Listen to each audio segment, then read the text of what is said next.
আসসালামু আলাইকুম সবাইকে। আজকে আমি যাচ্ছি সিলেট। সিলেটের ভোলাগঞ্জ থেকে শুরু করে কৃষ্ণাকান্দি হয়ে জাফলং পর্যন্ত হাইকিং করার ইচ্ছা আছে এবং একটা ক্যাম্পিং করার ইচ্ছা আছে। তো এবার আমি এটা যাচ্ছি একটা গ্রুপের সাথে। তো আমার ব্যক্তিগত কিছু কাজের জন্য আমি গ্রুপের বাসটা মিস করেছি। এখন বাজে রাত্রে 11:40। অনেক খুঁজে খুঁজে এই যে পিছনে গ্রিন লাইন, এখানে একটা টিকিট পেলাম। তো এটাতে করেই যাচ্ছি। আর পিডি টিকিটসের দোষ নাই, গাড়িটা ছিল হানিফ এন্টারপ্রাইজের, ক্যান্সেল করেছে হানিফ এন্টারপ্রাইজ। কাউন্টার থেকে আমাকে বললো যে আপনার টিকিট ক্যান্সেল করা হয়েছে, গাড়িটাই ক্যান্সেল হয়ে গেছে। তো যাক, হানিফ এন্টারপ্রাইজের মতো একটা কোম্পানির কাছ থেকে এটা আশা করা যায় না। আজকে বৃহস্পতিবার, অনেক কষ্ট করে একটা টিকিট পেয়েছি। তো এটা নিয়ে আমার যাত্রা শুরু হচ্ছে ইনশাল্লাহ রাত 12টার সময় সিলেটের উদ্দেশ্যে। সিলেট যে আবার আপনার সাথে দেখা হচ্ছে। সকাল 8টা বাজে, প্রায় 8 ঘন্টা জার্নি করে এসে নামলাম সিলেট হুমায়ুন রশিদ চত্বরে। আমার টিমকে এখন খুঁজে বের করতে হবে। পানশি হোটেল থেকে 8টার সময় বেরোয় যাওয়ার কথা। এখান থেকে পানশিতে যেতে আমার 5 মিনিট লাগবে। তাড়াতাড়ি যাই, দেখি তাদেরকে পাই নাকি। কপালটা ভালো, শেষ মুহূর্তে টিমের দেখা পেলাম, টিম পেয়ে গিয়েছি। এটা আমাদের গাড়ি, আমরা এখনই রওনা দিব ভোলাগঞ্জের উদ্দেশ্যে। সিলেট থেকে ভোলাগঞ্জের দূরত্ব প্রায় 33 থেকে 35 কিলোমিটারের আশেপাশে। আমরা শহরের আম্বরখানা পয়েন্ট থেকে ভোলাগঞ্জ যাওয়ার জন্য শেয়ারে সিএনজি ও লোকাল গাড়ি পাওয়া যায়। এই দূরত্ব পার হতে প্রায় 1.5 ঘন্টা মতো সময় লাগে। তো আমরা যেহেতু গ্রুপে এসেছি, আমরা পুরো একটা লেগুনা রিজার্ভ করে গিয়েছিলাম। আমাদের প্রায় ওই রকমই 1.5 ঘন্টা মতো লেগেছিল। যাওয়ার পথে এরকম রাস্তাটা অসাধারণ সুন্দর কিছু ভিউ পাবেন আপনারা।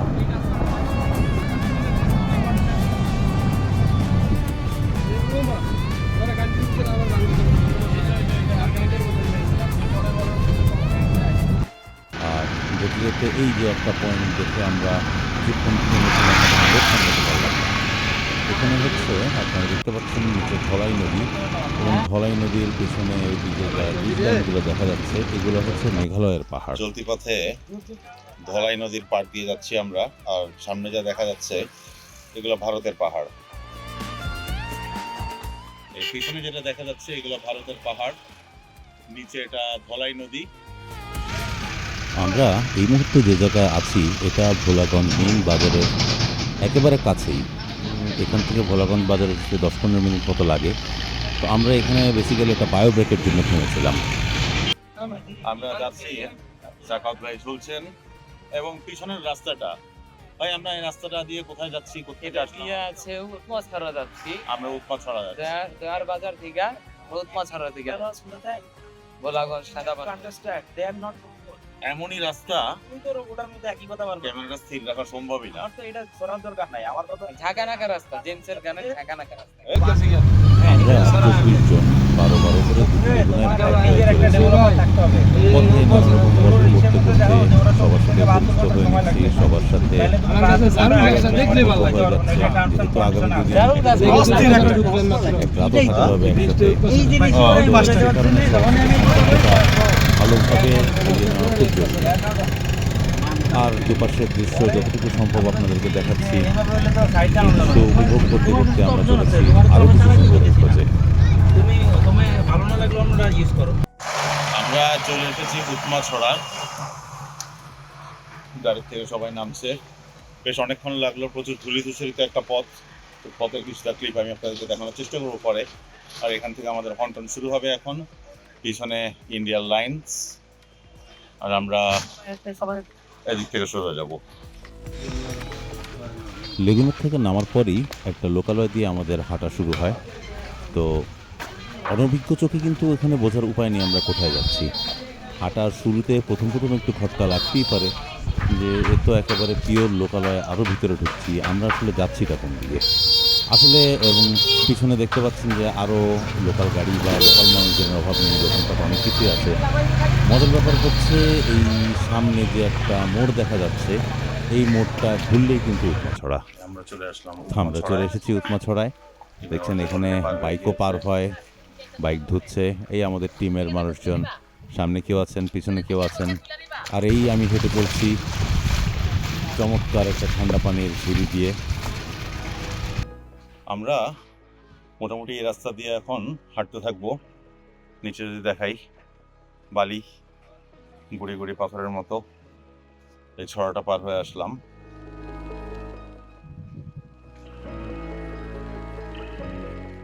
এই হচ্ছে সেই উৎমা ছড়া।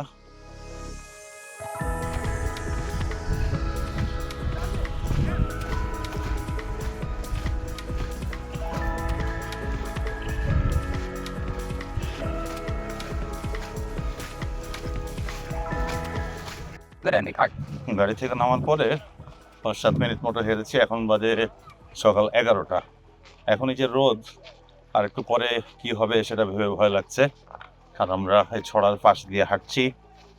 টিমের কিছু আছে সামনে, কিছু আছেন পেছনে। আর ছুটির দিন, আজকে শুক্রবার। সাধারণত আমি শুক্রবারে ট্যুর করি না, তো আজকে করছি অনেকদিন পরে, যে কারণে সামনে মূল যে স্পটটা এখানকার সেটা দেখতে পাচ্ছি। প্রচন্ড রকম ভিড়।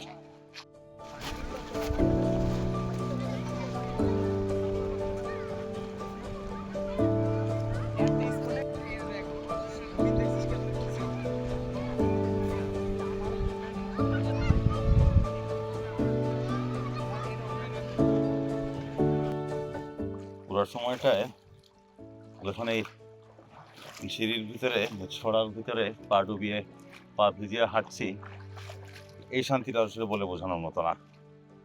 বলে আমরা এখন আছি হচ্ছে উৎমা ছড়ায়। এটাই হচ্ছে সেই উৎমা ছড়া। এই যে পাহাড়গুলো দেখা যাচ্ছে, এটা হচ্ছে ভারত। এই যে একটা ব্রিজ দেখা যাচ্ছে নাকি আমি জানি না, এটাও ইন্ডিয়া।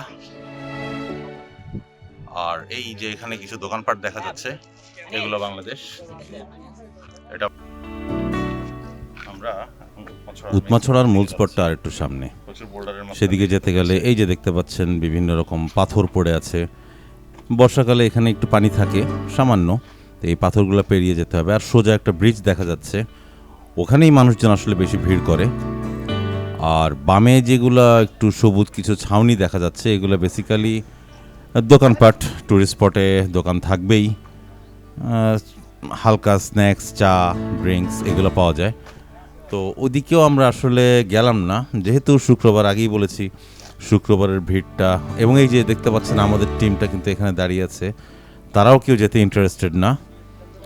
তো আমাদের হোস্ট যিনি এখানে আমাদের সাথে আছেন, উনি কিন্তু বলেছেন কেউ যদি যেতে চান তাহলে ওখানে যে, এই যে উনি বলছেন রায়ান, ঘুরে আসুন, ঘুরে এসে একটা সময় বেঁধে দিয়েছেন, এর ভিতরে চলে আসতে হবে। তবে ওদিকে যাওয়ার জন্য কেউই তেমন ইন্টারেস্টেড ছিল না। বেসিক্যালি এটাই হচ্ছে উৎমা ছড়া। এই পিছনে জানি না দেখা যাচ্ছে নাকি, এখানটায় কয়েক হাজার মানুষ আছে। তো ও পর্যন্ত আর গেলাম না, পুরোটা হচ্ছে একই ভিউ। এই পাথরের মাঝখান দিয়ে যেতে হবে। আমি যেমন গরুরহাটের দিকে গেলাম না, আমার পুরো টিম বেশিরভাগ কেউই যায়নি ওদিকে, কারণ এত মানুষের ভিড় কারোই পছন্দ না। আর সবাই এখানে একটা ঘর মতো আছে, এখানে সবাই বিশ্রাম নিচ্ছে। আমিও এখানে চলে আসলাম কারণ ওই জায়গাটা ভালো লাগছিল না। তো উৎমা ছড়ার আমার অংশটি আমি এখানেই সমাপ্ত করছি। এরপর আমরা রওনা দিব তুরুং ছড়ার উদ্দেশ্যে। তুরুং ছড়া গিয়ে যাবার পথে আপনাদেরকে আবার দেখানোর চেষ্টা করব। সে পর্যন্ত সবাই ভালো থাকবেন। তুরুং ছড়া ব্লগ সামনে আসছে।